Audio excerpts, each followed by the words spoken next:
Let's look at the element chlorine as it relates to plant nutrition. Metabolic functions. Chlorine basically has the metabolic function of ionic regulation in that it is an anion. It is one of the easiest anions to deal with. Normally, you're looking at somewhere between 2 and 20 milligrams chlorine per gram of plant material, which seems to be a fair amount of chlorine. One of the things with chlorine, it is also found in organic compounds where it is active. This is 4-chloro indole 3-acetic acid, which is a type of auxin that causes plant growth. You can see that it has a chlorine attached to it. Having the chlorine makes it, in some cases, more functional than the indole acetic acid. Chlorine is one of the most mobile ions in the soil. Chlorine is easily leached from the soil. The chlorine anion is readily taken up. Chlorine is readily soluble in water.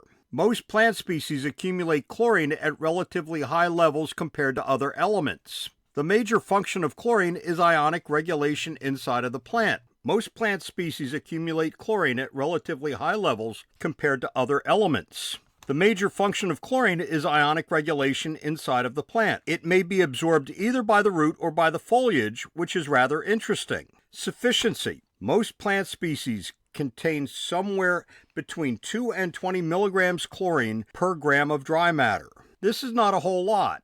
A deficiency will occur in the range of 70 to 700 micrograms chlorine per gram of dry matter, which is 70 to 700 parts per million. This is much lower than what is considered to be normal. Again, it is not difficult to find a range like this in plants or a higher range. When you have a deficiency of chlorine, you're going to get a wilting of the leaves from the margins. That doesn't sound like a very easy to recognize symptom. It's probably not, but chlorine again is one of those minor elements. What it does is ionic regulation. It's normally not going to be deficient in plants.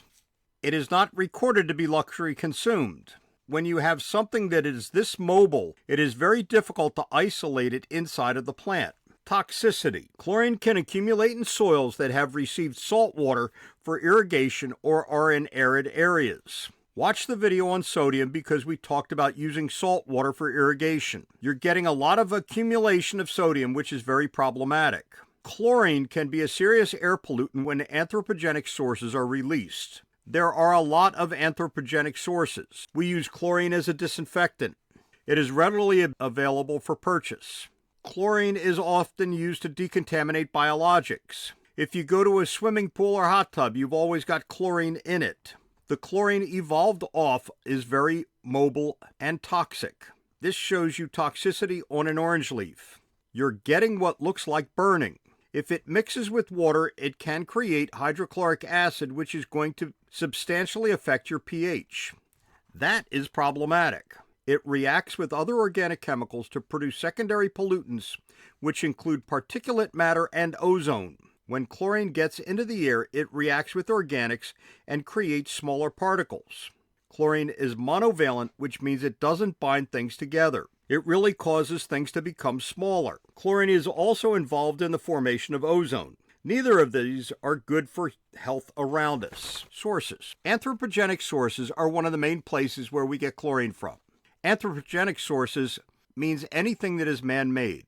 I'm not saying that this photograph is a release of chlorine. It is really water vapor, but it gives you the idea of what happens if we have a release from an area where we've taken a lot of chlorine. We have the chlorine and all of a sudden we get a leak. It can be very problematic. You can also get chlorine from sea spray when waves crash upon the beach, putting up little droplets that have sodium chloride in them.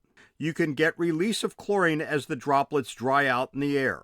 Chlorine, very interesting material, important in plants. Again, it is not normally necessary to add it to the soil because there is normally enough in the soil to meet plant demands.